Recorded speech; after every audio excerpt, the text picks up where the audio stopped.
कार्यक्रम आणि जेवायला त्या तिकडे बरंच लांब जायचंय.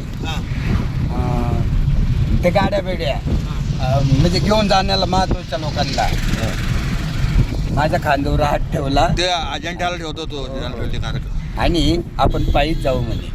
तुझ्या बरोबर पायी चालायचं मला. नादोबांवर म्हणे. हा हा हा. अरे बापरे, असं भारावून गेलो मी केव्हा. आणि त्याच्या अगोदर ते इगतपूरला आले होते. एका मोठ्या हॉटेलवर थांबले आणि मग तिथून त्याने चौकशी केली आणि कोणाला सांगितलं की ते तुकाराम दाजी कुठं असतील त्यांना बोलून आणा. बरं. आणि मग मी त्यांच्याबरोबर तिथं टाइमपासला.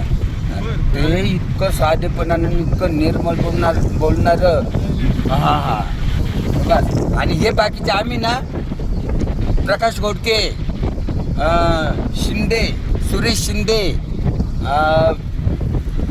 आपले हे मोठे भोमू शिंदे, हां अजून बरेच रे भाऊ, काही बाद झाले, नाव नाही आठवणार. पण संध्याकाळी कार्यक्रम सुटला. कार्यक्रम पुण्याला बालगंधर्वला. कार्यक्रम सुटला का मग तिथून पुढं प्यायला बसणार.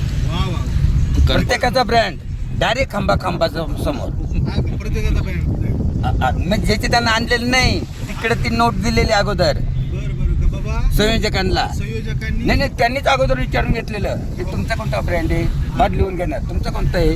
यायला आपलं काय म्हणलं, येऊ दे बघ कोणताही 4 माणसं घेतील ते मी घेईल, आपली साधी गोष्ट.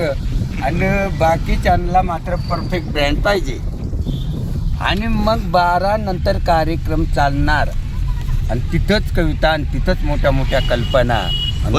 खऱ्या कविता तिथे होतात नशिस्ट मध्ये. 4 वाजेपर्यंत चालणार आणि 4 वाजता डायरेक्ट एकमेकाला निरोप द्यायचा. उद्या तोंड पाहायचे नाही रे भाऊ, ज्याला मार्ग मिळेल ते नाही निघून जायचं तिकडे, कारण उद्या परत अडकून नाही पडायचं. रात्र आपली होती. ते रात्री आपलं तसंच झालं. पण माझी तब्येत बिघडल्यामुळे मी तसं केलं. पण तो नियमच साधारण तसं आहे. संध्याकाळी 12 वाजेपर्यंत तुम्ही खूप काय करा आणि पार्टी गपचिप निघायचं.